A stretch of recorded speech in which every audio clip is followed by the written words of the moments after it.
You gave my life to me, set me free, set me free. The finest years I ever Good knew. morning, Mr. Garfunkel. How are Yeah, you? that's right. I'm doing well. Thank you. You That's should probably explain what that is about. a partnership in teaching the Gospel of John. We are Simon and Garfunkel. At Yes, least that's what you told the group last night. with the point in that being that you are Paul Simon and I am Art Garfunkel, and there's no confusion of who the star is there. It's not Art. But Uh, hey, the words of the prophets are written on the subway walls. talk about a talk about a brilliant song, and yes, Yeah. spiritual stuff. So we're on to our second conversation, and so give us a preview. Who are we going to be talking about today? Yeah, we're going to be talking about this woman that has become known as the Samaritan woman or the woman at the well. And yeah, Jesus encounters her at Jacob's well in Samaria. The first conversation that we really see him having, or the first one that we did, is with somebody on the absolute tippity top of the Mm. religious social scale. Yeah, we really took a dizzying pivot, really. We went from the ultimate insider to the ultimate outsider, right? Okay. Like, because in my understanding, the Samaritans are a mixed race people, which to the Jews was really offensive and really egregious. And there's reasons for that, but it's wound up in their spirituality. It's wound up in their religion. It's wound up in their story as a people, Yeah. a mixed race that It's like if you marry the foreign women, then you will worship foreign gods. And the Assyrians wiped out the 10 northern tribes. They took a bunch of the Israelites and moved them into parts of the Assyrian Empire to sort of water down and interbreed. And then they took a Mhm. bunch of people from other parts of their Assyrian Empire and moved them into northern Israel. It's not just that they're mixed ethnicities, but they're mixed religions. The people that you just look down upon, the embarrassment to you, like this is God's people shouldn't have Samaritans, Mhm. um, and yet you can't even go to the northern section of your land without having to deal with this. You have to bypass. You have to go on the other side of the Jordan to avoid. And And the truly religious people would go around, right? Isn't that accurate? Like the, yeah, the they ones wouldn't. that were really devout wouldn't walk through the Yeah, Samaritan territory you would get because defiled.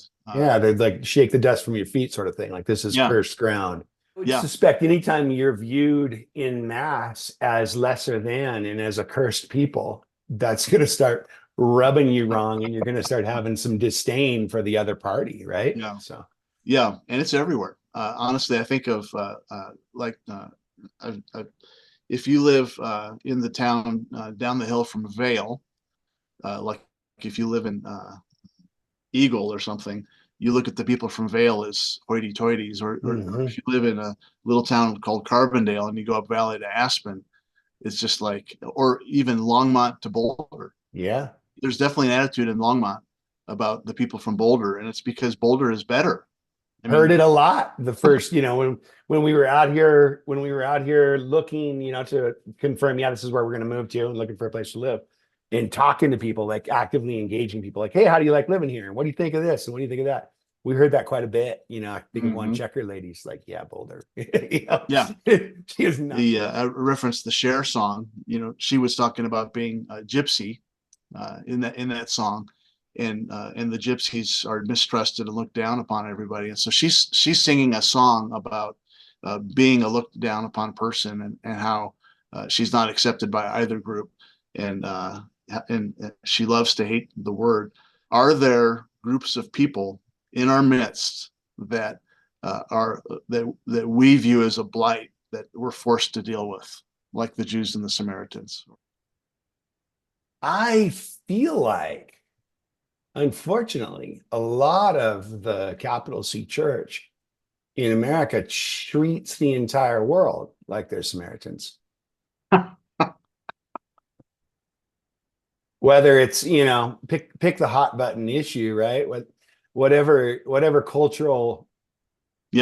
conflict point you want to, but like what I grew up in was a version of evangelical Christianity. And I think our concern with not being made worldly, right? Like going Yeah. back to teenage years and what movies you watch. And not that we shouldn't, like, don't hear me saying like we shouldn't be careful what we put into our Yeah. minds. Like, yeah, absolutely. But it's the modality that it was taught, I think. It really does translate into just a more modern version of like, if you walk through that country, you're going to be defiled, right? Hmm. And I think what that does is it really undervalues the power of the Holy Spirit cultivated in our lives. Hmm. And I think that's what you see in Jesus. Jesus doesn't skirt around it, right? Yeah. And I think there's probably a lot of why for that, but he's completely comfortable walking right through Samaria, and he's not worried about the fact, he's not worried that possibly Samaria is going to defile him somehow in that walking through, and not just walking through, but engaging deeply with the population.